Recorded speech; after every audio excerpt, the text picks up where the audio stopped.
All right, welcome into this edition of the Milwaukee Bucks on Tap podcast. Corey Moen, Evan Byrne. Evan, how are we doing? We are doing amazing, absolutely amazing. We're less than a couple days from the Bucks start of the season. Obviously, the NBA will start sooner, but Bucks start soon. And obviously, there's another big news that we got to mention as well today. Absolutely. So, from the Twitter account of Bucks superstar Giannis Antetokounmpo, he is back. He is back in Milwaukee. He is here to stay for he signed another 3-year extension. He has 2 more.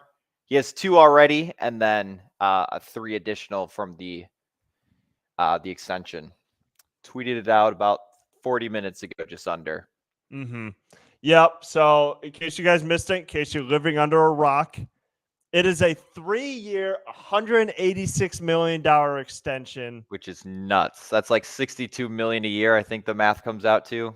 Crazy. But hey, we'll keep it. Yes.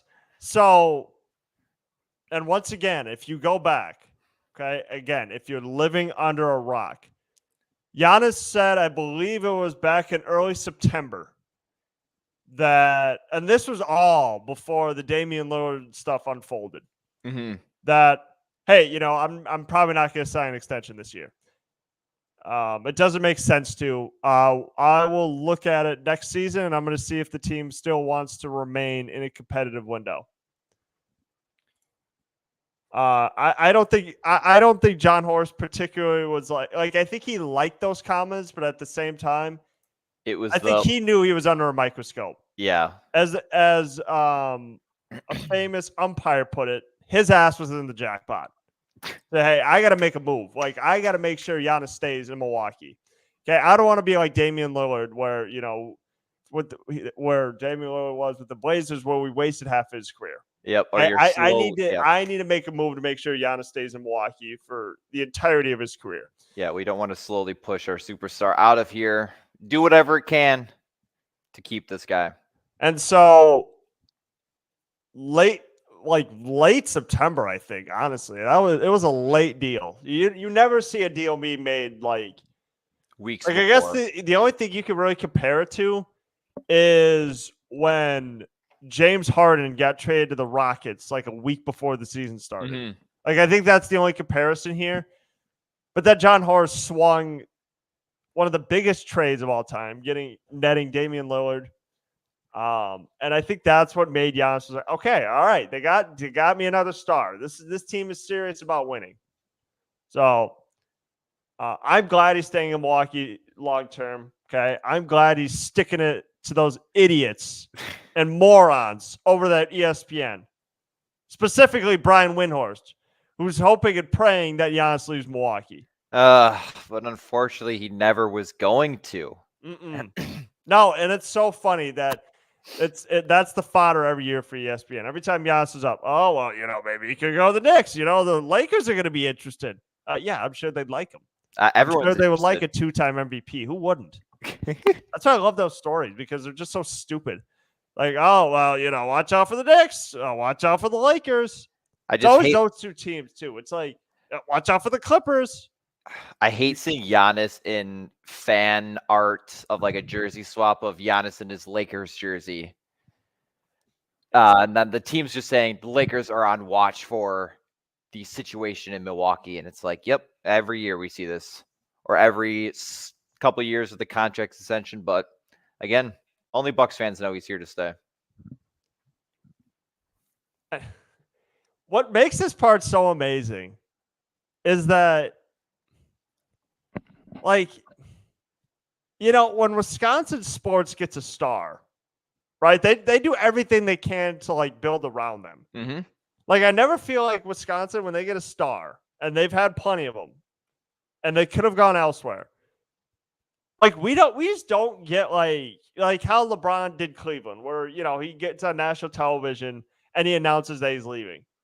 That just doesn't happen with Wisconsin sports. I guess the closest thing could be when Brett Favre left us for the Vikings, but by that point, he was almost retired. Yeah, he had won a Super Bowl. He was good to go. So it's just like, we just know how to build around stars. Okay? Like, take the championships out of it for a sec.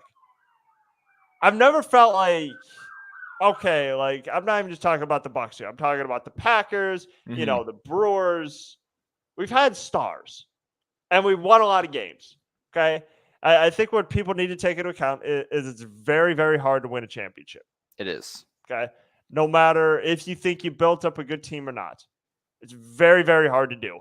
But I think what we can hang our hat on is, okay, like we didn't win a championship this year, but we know how to build, we know how to keep stars, we know how to keep them happy, we know how to build around them. And I think that's why I kind of find it funny where people are like, oh, well, why would you want to live in Milwaukee? Because we actually field competitive sports teams who want to win. And one of the big things is people think like full time you need to live in Milwaukee. And it's like people like you can have your place to live somewhere else. But yeah, a lot of it is I don't want to live in Wisconsin because it's cold. That is one of the biggest reasons as to why people don't stay in Wisconsin. Kareem, you have Gary Sheffield, you have all these people who don't want to come or don't want to stay because it's too cold. But hey, I'm excited. Giannis is committed to the Bucks, and it's one of those things where you had to do what you had to do. Again, obviously getting Damian Lillard, getting the Giannis to stay.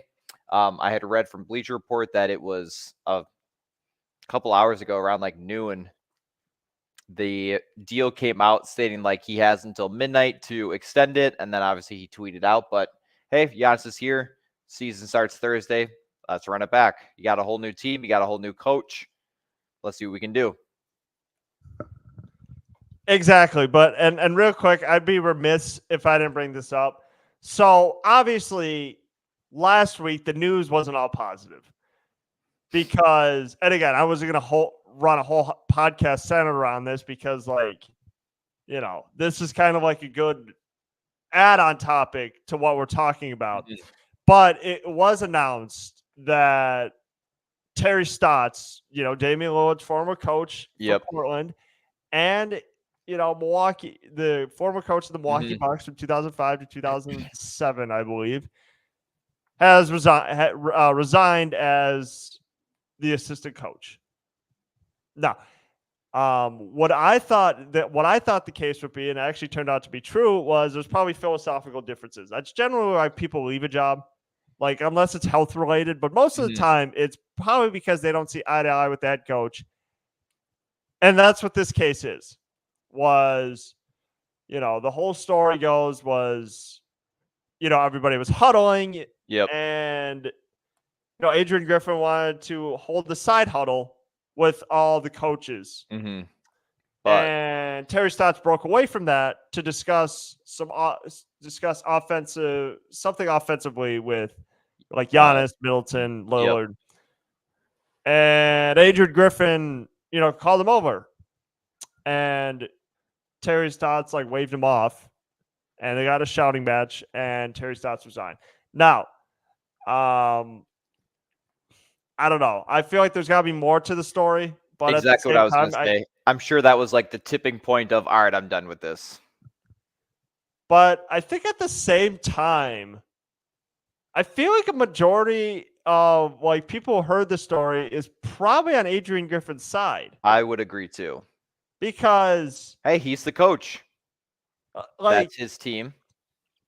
I'm sure Terry Stotts wasn't fully bought in on being an assistant coach, which I get. I mean, he was a head coach for, he's been a coach in the league for a long time. He was a coach for the Blazers, but, I just don't think Adrian Griffin was also going to allow himself to be disrespected like that. Yeah.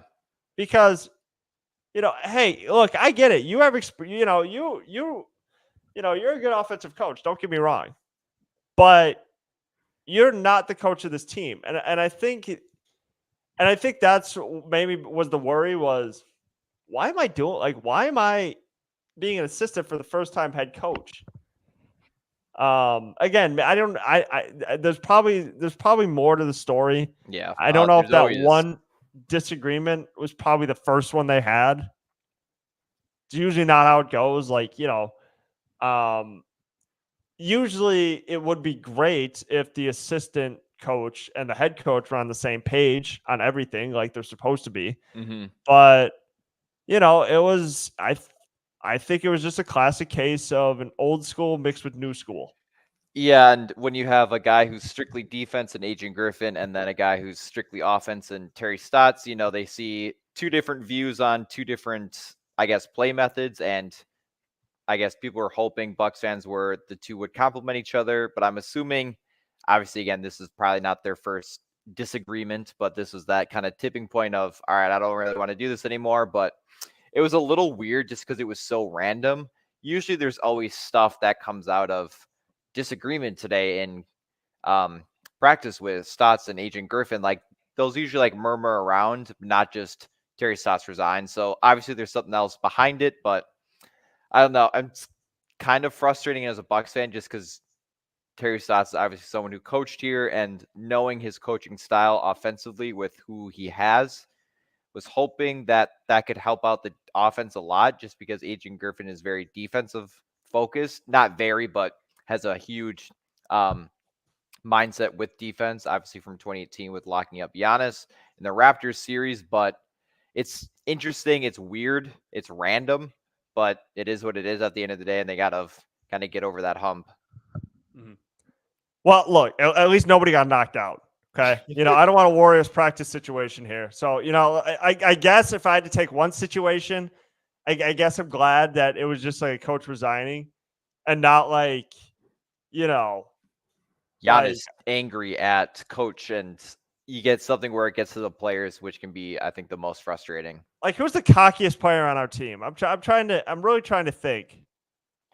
Like, do we have a Jordan Poole on our team where we have a guy who has like irrational, like, oh, I got it. Like, it'd be like if, and like we got Bobby Portis on our team now, so it can be a little scary because again, maybe Bobby Portis wasn't in the greatest situation in Chicago, but he was punching in Chicago. Didn't he punch Mirotic? He broke Mirotic's jaw, and then they had to be teammates Yep. for like 2 months after, like 2 or 3 months after. But that'd be like if, I don't even think it would escalate to that situation because Milwaukee's just got a couple of junkyard dogs just on the team right now. With Bobby Portis and Jay Crowder, they're not taking that. Okay? I don't think anybody, no one fighting around those guys. Like, that's why I like the roster John Horst has built because he got a couple junkyard dogs there that if someone messes with Giannis, I'm telling you, they're gonna throw some punches. Yeah, Brook Lopez last year. I saw the clip the other day of when I think it was against the Wizards when someone shoved Giannis and then Brook like choked him. It's like, I'm not gonna let him do that to you. Oh, was it the Kings? Was it the Kings? It might. Yeah. It was the King. Yeah, it was him and Trey Lyles. Yes. Where. Okay, and of course I hate when people do this because they screenshot it and make it Brook look like he got choked out, but it's like, okay, but he was being held back by like 3 people. Yep. Yeah, I saw that clip the other day. Brook low-key can hold his own. He got in that fight with Gary Trent Jr. last year where he threw his headband. Yeah, Robin Lopez and Brook Lopez are two of the guys who could give off the extreme nice vibes, but then all of a sudden you get one fight and boom, don't want to mess with them. Robin Lopez got into some fights in his days. Yeah, don't mess with Giannis. Giannis could stand up for himself too. We got some dogs. PJ Tucker said it himself. Now, I don't want Giannis fighting at this point. Nah, I don't either. He's got a couple. He's earned a couple of big paydays. He got his one shot on Mike Dunleavy and called it a career. I guess he hasn't really been swinging since. No, although I do recall a time, him and Mo Wagner. I think that would be the he did headbutt him. I do remember that. And what's his face? I can't stand him. Enes Kanter. Enes Kanter. Oh, there actually a lot of people won't remember this. A lot of people won't even remember this player's name in the bubble. The guy, the Nets guy. I think it was Donta Hall. I think that was his name. Yes. He got into it with him too. So nobodies. Yeah. So, but obviously the Mike Dunleavy one, like what people like, okay, Giannis did lose his cool, but at the same time, like Mike Dunleavy was throwing bows. I feel like throughout that entire series. So I don't know. I think it was kind of deserved. To be quite honest with you. But it was just It was a fun time, but now he's Now he's turning to the real Giannis, who's really good, and we want to keep him safe and out of trouble. You don't want the guys to get ahead of themselves or over themselves in a way, but I think the Bucks all around have a good team. Yeah, absolutely. I again, I don't know if I want to say championship quite yet. I know there's championship aspirations, but I might this year. I might just wait on it. I might really just wait because it's like on paper they're a good team. And I obviously think they're going to have a high seed in the playoffs, make the Eastern Conference Finals, all that stuff. I just want to wait before I say championship aspirations. Just let it. I let it breathe a little bit because on paper, like I said, they have a good team, but you know, but look, there's a lot of people. There's probably going to be a lot of people still hating on this. Is that there was someone who wrote a week ago that Milwaukee would have trouble against like the Boston Celtics, the Cleveland Cavaliers actually in a playoff series. I'm like, Cavs? Playoffs? Cavs? What? Like, you mean the same Cavs team that got bounced in 5 by the Knicks? That Cavs team, we're gonna have trouble with them. And so that's where it gets funny because it's like, really, with Damian Lillard and Giannis and Lopez and Middleton, we're gonna have trouble with Cleveland? Like, all right, Boston. Okay, Boston could give us a tough series. If you want to throw that in there, fine. Although I don't think they have much of a bench. Yeah, I think Boston's they decided because the reason why they thought Milwaukee would have a tough time against like Cleveland is because like we built these like big slow teams. And I'm like, didn't a championship team just win the championship last year by being Boston hasn't won it? Like, no, and he was literally like, well, because like, Jason Tatum and Jaylen Brown are athletic. So they're gonna make it I'm like, oh, okay. I mean, again, like I said, I don't like, are the Nuggets athletic? I don't consider the Nuggets to be like one of the slowest players I've ever seen. I mean, really, like athletes don't like. You got to build a good team. It's like having athletic players doesn't win you a championship. Yeah, like at all. No. Like, what about the Boston Celtics? What about the '80s Boston Celtics? Those guys weren't athletes. Excuse me, they weren't athletic. I'm not saying they weren't athletes, but like they're not like, they're not jumping out of the gym. They played good, solid, fundamental basketball, and that's what Denver did. Whatever you can say about the Bucks and other Milwaukee, Wisconsin teams, hate is something I feel like everyone's so used to at this point. Yeah, the Bucks could get prime LeBron James, and people would still find a way to like hate. Yeah, well, yeah, they would probably just crap on the city. Is what they. It's like, why would you want to go to Milwaukee? Yep. It's like, okay, with every city, that's what I hate. It's just people just crap on Milwaukee. It's just like, okay, there's good parts and bad parts to every city. No city's perfect. I mean, shoot, like, okay, LeBron James lives in California. Okay, so he lives in smog and earthquakes. So, I mean, like that's like when people like go to Chicago. Oh, you're gonna get killed there. What? Okay, yeah, that's just a bad area of Chicago. Every city has good and bad areas. like, it's like I don't know why I need to do a geographical lesson to some of these media members, but it's just like, okay, well, people are getting moved. It's like, all right, people move to Boston. Like, is Boston a perfect city? No. It's expensive and the fans are racist. I mean, what do you want me to say? I'm not, and again, that's not me just speaking out of turn. Bill Russell literally, he was one of the greatest Celtics of all time, if not the greatest.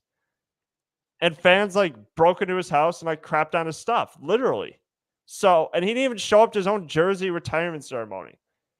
Like, so that's not nothing. I mean, that's the thing is nobody talks about like Boston's fans. I don't know if they're racist or not. I'm just saying, like, there have been black players who have played in Boston who have said, I heard us call like the N-word and, all these other awful, horrible ass words that you shouldn't say. But Milwaukee. But Milwaukee's bad. We love our town. We love the city.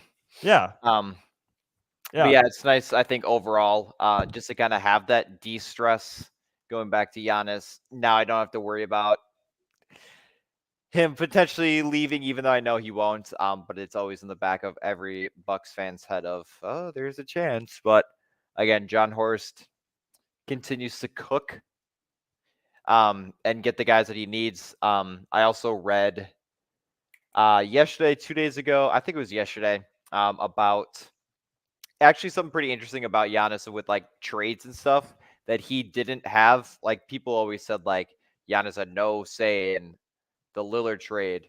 He said he didn't. I saw in an interview that he had that he sits out on trading situations or just kind of getting like his own POV or his thought on a trade. He just says that he doesn't like being a part of other people's like lives like that. Like that's something that's going to happen to them, and he doesn't want to be the person to accept it or decline it. So he had no idea that Drew Holiday was being traded. They were getting Lillard. He just doesn't want to be in a situation where he finds something negative with people's lives, which is honestly a really solid statement to say about that situation. Just because, again, I wouldn't want to be the one to say, like, Drew is one of my really good friends, treat him like a brother, but let's trade him. I'd rather not know than be the one to say it. No, and I actually agree with him, and I agree with him on that. Like, and it's funny when the Lillard trade went down, I think everybody immediately went to, oh, Giannis pushed for this trade to happen, but I just don't think Giannis is just not that type of guy to, like, I'm sure he wanted, like, okay, I'm sure he wasn't like GM Braun, where, you know, Braun was pushing for Russell Westbrook and all those guys. I don't think he did that. I think what happened was, what I think happens usually in these situations is I think he was aware of the trade. Like, I think they probably called him up and say, hey, Giannis, do you want us to trade for Damian Lillard? I don't think he knew like who was involved or anything like that. I'm sure they ran it by him that they're going to be trading for Damian Lillard. And that he can, but I don't think he was actively in the front office pushing for them to like trade for Damian Lillard. Like, I don't think that happened because I'm sure he helped us find a new coach. I don't even know if he did that, to be honest with you. I honestly think that what the front office does, and I'm not in there, but what I could guess is they'll be like, hey, Giannis, we're going to make this hiring, or, we're going to trade for Damian. Are you cool with that?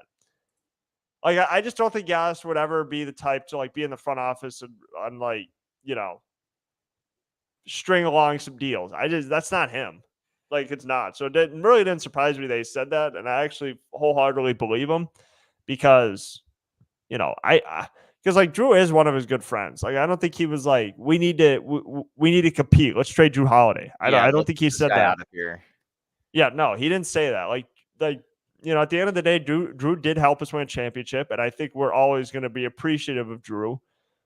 But Damian Lillard, and again, and sometimes like Bucks fans do confuse me on if they truly like Drew Holiday, because what they'll do, and I've noticed this little cycle of, all right, let's say positive things about Damian Lillard. It's like, it's basically like when they, the trade happens and they go, damn, we're going to miss Drew in Milwaukee. And, they'll do that for a couple days. And then they start crapping on him. Yep. Well, I mean, Drew wasn't that good in the playoffs. So then they start cutting up highlights of all his misses. I saw this the other day where it was like all the misses for him against the Heat. People started screenshotting like where places where Drew was wide open, he didn't shoot. And then they're like, well, we're going to miss Drew. And then it's like, well, but he sucked in the playoffs. Yeah, I've seen that. Brutal. And then where there were, I don't know the exact quote, so I'm not going to say any, but like when he was talking about like being traded to the Celtics and how he was kind of throwing shade at the Bucks, a lot of people were like, I kind of see that as like a coping of Giannis said all these nice things about Drew, but Drew didn't say any of that stuff back. And I would assume, again, that is great. I just got traded from the team I want to stay with and I won a championship with. It's kind of like a coping mechanism of trying to stay positive, even though you are hurt from the specific situation. But I think at the end of the day, Drew has no hate for the Milwaukee. I'm sure when he comes back and when they go to Boston, they'll be.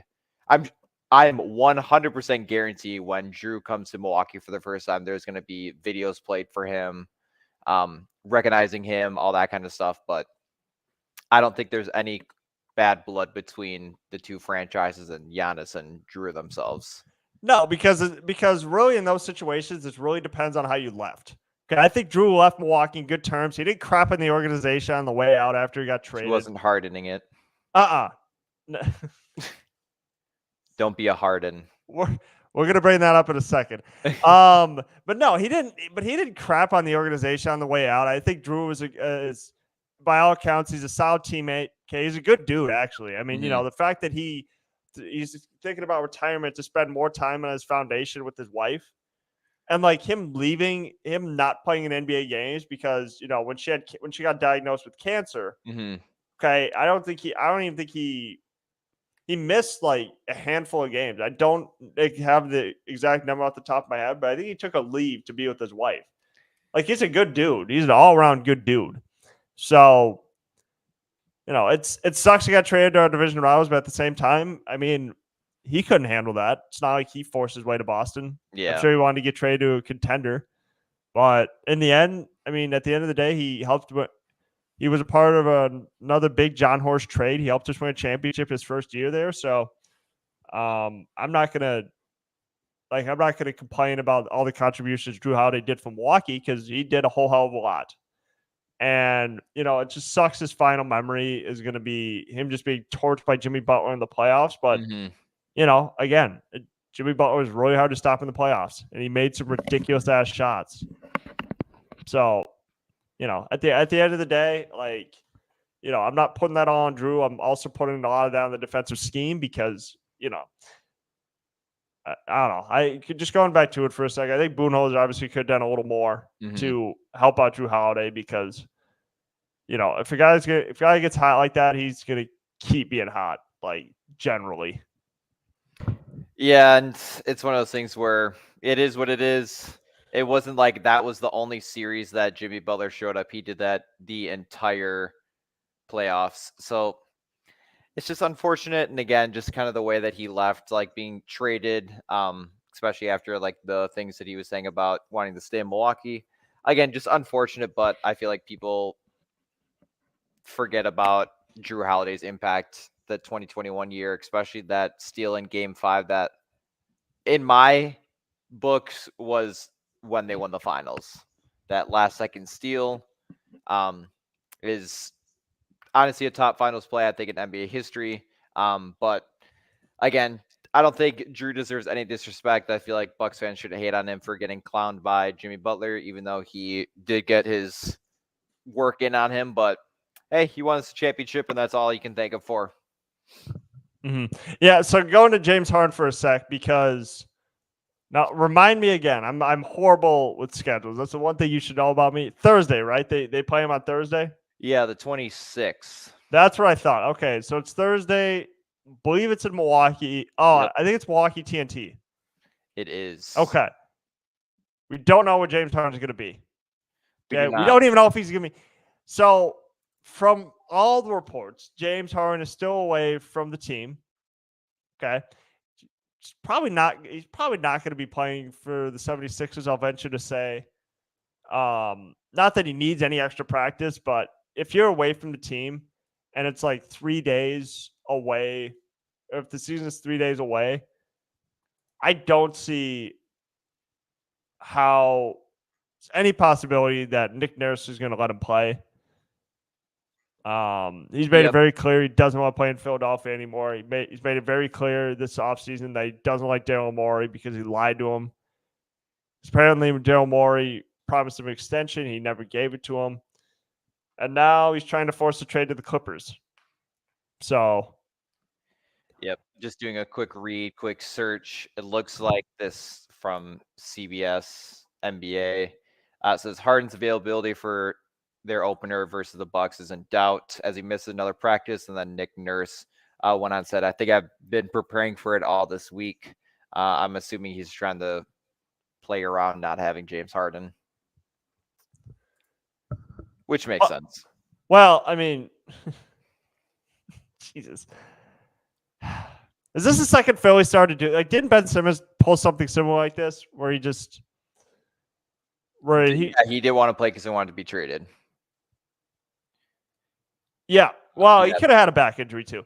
But here's the thing: I'm glad James Harden's maturing. Okay, because last time he tried to do this, when he was with the Rockets, he just got fat. Now he's just like, well, I'm going to stay in shape, but I'm just not going to show up. So, I mean, look, he's maturing.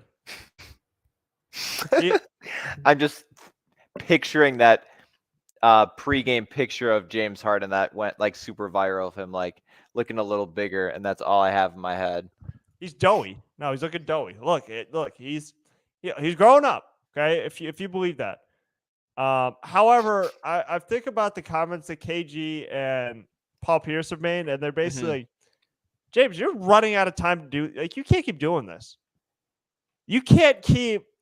Like, all right, it's understandable why it is understandable why players do this sometimes. Like when Kevin Durant did it with the Nets, I was like, all right, well, fine. The Nets probably aren't going anywhere, and if Kyrie's not going to be there, then I'm not going to be here. But James Harden's done this for 3 organizations. Yeah, at some point, petty. You just got to be like, James Harden's probably the issue. like, I get it, player empowerment. Okay, players should decide where they want to go, but really. You're going to demand trades from 3 organizations? Like, why? And every time something doesn't go your way, you have to bring it back out. I mean, I would be annoyed as teammates of either James Harden wanting to come to the team that he wants to be traded to, or the team that he's currently playing on. I'd be kind of annoyed with him, especially if I was a Clipper fan or just Clipper player in general. I wouldn't want him on my team knowing what he's doing. Who knows if he's going to do the same thing when he's on the Clippers? Obviously, again, the time is ticking on his career. Obviously, he still has plenty of years left, but if people aren't going to want him, he's not going to be on the team. So I would find it annoying and just kind of petty overall as a grown adult complaining about every team he plays for, making millions of dollars, but doesn't want to play. No, and he's he's talented offensively. Okay, we all understand that. But again, that doesn't matter anymore. What's he going to provide you in the playoffs? Mm-hmm. He he has a track record of no showing in a bunch of massive playoff games. So it's like, what does he provide? Okay, sure. He could, last year against Boston game 1, he dropped a 40-piece. But then he has other performances where he has like 15 points and like 3 of 15 shooting. Like it's just. If I have a team, I wouldn't trade for James Harden. I wouldn't even venture to trade for James Harden. Like, I wouldn't. Like where is he gonna go? The Clippers? It's like, if I'm the Clippers, I'm like, dude, we got to be smart here. Like, we have a good team right now. It's like, dude, he's gonna destroy team chemistry. Yeah, Clippers have already traded enough away to get Paul George and Kawhi Leonard, where they can't risk ruining their future with 3 superstars. I would still consider all 3 of them superstars, but as they're slowly starting to decline in their career, again, it's not like Paul George is going to randomly start averaging 10 points a game because he's still amazing. But with injuries and age, it's not worth giving up, again, another future when you gave up all those picks and Shai Gilgeous-Alexander for these guys. This might be a hot take, but I think James Harden should come off the bench. I really do, because it's just like, he can be good, but he can be really bad. So, where outside of Philly would he fit into another lineup? He's not going to play defense. Okay, that's a net negative. And, he's not as quick and elusive as he used to be. So, where's he going to go? Like, where exactly is he going to play? Like, that'd be my one question. Yeah, especially with the younger guards, it would depend on who they're going to start at point guard. But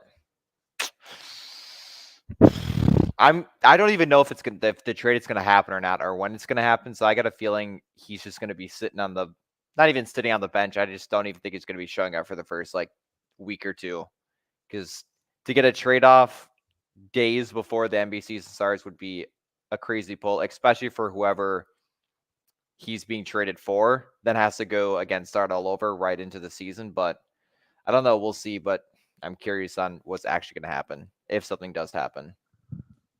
I wouldn't even give up a first round. I wouldn't even give up any draft. I would give up like maybe like a second rounder, but I would not give up first round picks for James Harden. No, I wouldn't either. I would not. Absolutely not.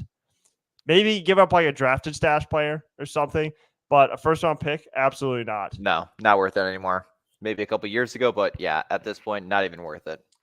And it stings because it's like, the 76ers were supposed to be Embiid and the 76ers with the pairing of Embiid and Harden are supposed to be Shaq and Kobe, as people claim them to be, and they're not. So, Joel Embiid's basically doing this by himself, but at the same time, like I said, Tyrese Maxey is a better player for that offense, and I think that matchup for Milwaukee, it'll be an interesting matchup on Thursday. I didn't mean to, spend as much time talking about the Sixers, but I just had to throw that James Harden thing in there. It'll be such a fun matchup on Thursday because, you don't know. First of all, I think we're all excited to see Dame Lillard and Giannis and, everyone. So hopefully everybody's healthy heading into the season. But I think more or less the bench guys for Milwaukee, who's going to be our top contributors this year. That'll be an interesting thing to see, obviously with Malik Beasley and Campaign. I'm excited to see both those guys. Yeah, I am too. We'll see how their offensive works. I hope Malik Beasley can be that 3-point shooter. We're hoping he is, just because that'd be nice to contribute with Lillard, and Campaign I know has a little shot in him, but to have two starters like Damian Lillard, I'm assuming Malik Beasley is going to start. People keep saying Pat Connaughton, but I really don't think he's going to start. So hopefully they can like contribute well together with their 3-point shot and just offensive game overall. But yeah, I'm excited for Thursday. I hope it goes well along with the whole season, but we'll see. What about MarJon? Is MarJon being talked about as a starter, or is he coming off the bench? I feel like he's going to be the bench. I feel like he'll still get minutes, but yeah, I think it'll be Malik Beasley, or it'll be Beasley to start, and then something will change later on depending on who could contribute better off the bench, or if they need Beasley in that second rotation. If the second rotation without him is like kind of slowing down a little bit or not contributing as much, but I'm going to assume Beasley is the starter. I'm going to say Lillard, Beasley, Chris, Giannis, Brooke. I'd be fine with Malik Beasley. I think the underrated aspect of Malik Beasley's game is that he can play really good defense. Not Drew Holiday level, but enough to keep him going. Solid. Yeah, people were noticing that in the preseason as well. And again, he can have games where he can score 20 points. So that's something that they need as like a dark horse candidate. Obviously, again, he's not going to average 20 points or up a game just because it's not consistent enough. But we need these guys who can get at least 10 points a game and not have it be carried by one specific player. I don't want multiple games of Giannis scoring 45 to 50 and everyone else has 2 to 6 points. I want a consistent where they can work together more as a team instead of a carry. It is fun though when he scores 50 points, but I don't want to rely on Giannis having to do all the scoring, which I don't think will be an issue anymore. Yeah, and he really only does that against the really bad teams. Yes. So if he does that against the Pistons or the Wizards or I was about to say the Rockets, but the Rockets could be a lot better this year. Yeah, if he does that against the Pistons or the Wizards, then it's all right, perfect. But yeah, until they play the Nuggets, then that's what I want the scoring to be, because they'll need more consistency with the higher teams than they will with the lower teams. But yeah, it'll be an exciting season. We got 3 days. Yeah, 3 days until tip-off. Whew. The time is here. It's like Christmas again, Oh, absolutely. Absolutely. So, Evan, you got anything else? No, we will see you at the end of the week, most likely, with a little first 2-game recap. And yeah, the season will start it. Hopefully we're 2-0. Oh yeah. Yep. So for most of the summer I said we'll see you when you see you. Well, season's back. So we'll be here. We'll see you. Try that sentence again. So yeah, me and Evan, obviously, as I mentioned before, we'll be back with the game recaps. Most likely Friday. Yeah, most likely awkward. Friday is when we'll hit up a game recap to kind of start our week, and then obviously we'll keep piling them on as the season goes. So, obviously I speak for both of us, so I say me and Evan are excited for year 2 of the Milwaukee Bucks on Tap podcast, because now there's a team that could potentially have The aspirations to win a championship. Yes. But I'm not saying that. I'm just saying that's what the vibe goal is. But, obviously we're taking it day by day. So thank you guys for tuning in to the Milwaukee Bucks on Tap podcast, and we'll see you Friday.